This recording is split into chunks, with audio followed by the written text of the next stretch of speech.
أسعد الله مساءكم، حياكم الله. يعني أنا إذا تذكر بالأمس حكيت لك أنا شخصيا متفائل ولا زلت متفائل حتى اللحظة، لكن يبقى الموضوع مرتبط ارتباط وثيق بتحديثات المعلومات لديكم. أخبرنا عن الجديد دكتور.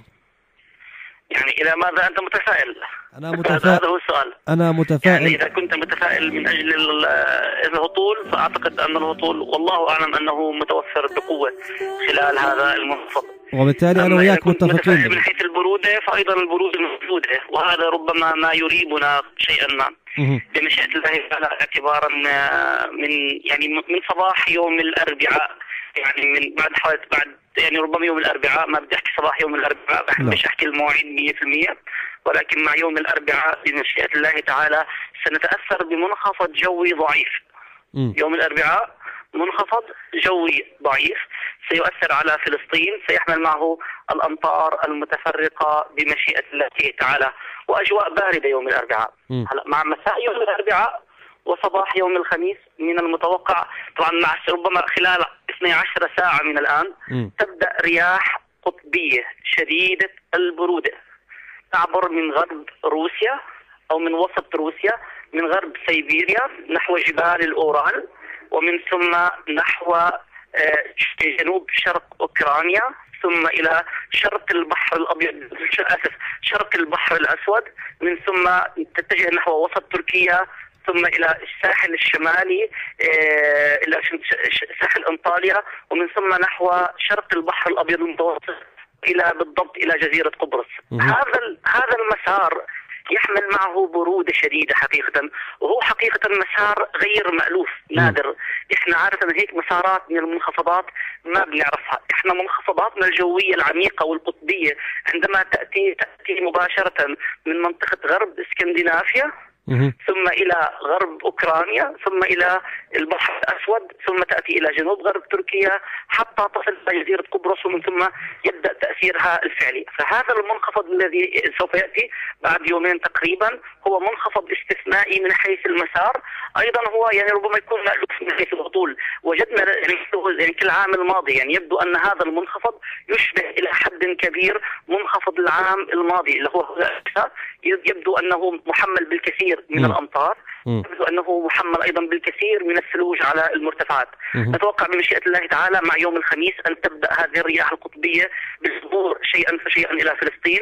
سوف تنخفض درجات الحرارة بشكل هائل حقيقة، حوالي 10 درجات مئوية سوف تهبط درجات الحرارة يوم الخميس. نتوقع أن تكون درجات الحرارة صفرية في معظم المناطق، درجات حرارة صفرية، يعني ربما في منطقة الخليل تصل درجة الحرارة إلى 5 درجات مئوية دون الصفر المئوي. وبعد ذلك إن شاء الله تستمر هذه الأمطار أو هذه الثلوج، الأمطار على السواحل والمناطق المنخفضة، والثلوج تبقى يعني إن شاء الله تشتد على معظم الجبال الفلسطينية من ارتفاعات ربما 400 متر وصاعدا، يعني منطقة دورة ومنطقة الخليل نتوقع من شيء حتى إذن ممكن أن يصلها الثلوج بمشيئة الله تعالى إن شاء الله. هذا المنخفض طويل نسبيا، يعني سوف يبدأ يوم الخميس وسوف يستمر معنا بمشيئة الله تعالى حتى يوم السبت، يعني أطول من العاصفة الماضية بحوالي 12 ساعة. 12 ساعة من الهطول. هلا بما يتعلق بالهطول ببساطة شديدة المعادلة تقول طالما توفر هناك هطول سيكون الهطول هطول ثلجي، بكل بساطة. طالما توفر هناك هطول سيكون الهطول هطول ثلجي، ويبدو حتى اللحظة أن هناك هطولات، وهذه الهطولات قد تكون هطولات وفيرة بمشيئة الله تعالى. بمشيئة الله.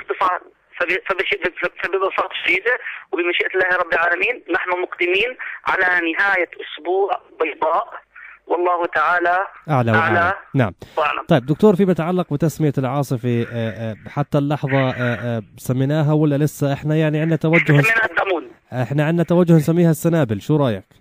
لا احنا نسميها الدامون. الدامون هي عبارة عن قرية فلسطينية تقع إلى الشرق من عكا. السجناء القدامى بتذكروا هذا سجن الدامون كان سجن عنيف، ولكن هي قرية فلسطينية تقع إلى القرب من عكا كانت مساحة أراضيها تصل إلى حوالي 25,000 دنم.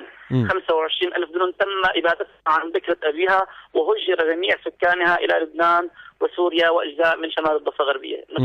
نتمنى منكم أن تسموها معنا إن شاء الله عاصفة الدامون تخليدا لهذه القرية التي فجر أهلها. شوف دكتور، حتى الزملاء في الهندسة عملهم بيحكوا لي كل احترام للدكتور أيمن ومسمياته اللي دائما تعيد فينا الذاكرة للتاريخ وللأمجاد الماضي، فكل احترام والتقدير. أنا من باب المزاح طبعا حكيت إنه أكيد سنابل، وإحنا سنبقى على تواصل معك دكتور إن شاء الله في حال جد جديد فيما يتعلق بالعاصفة تحديدا. نعم دكتور، حابب تضيف يعني إضافات أخرى بشكل سريع للمواطنين، نصائح وإرشادات سريعة غير موضوع الكهرباء، يعني في أمور أخرى؟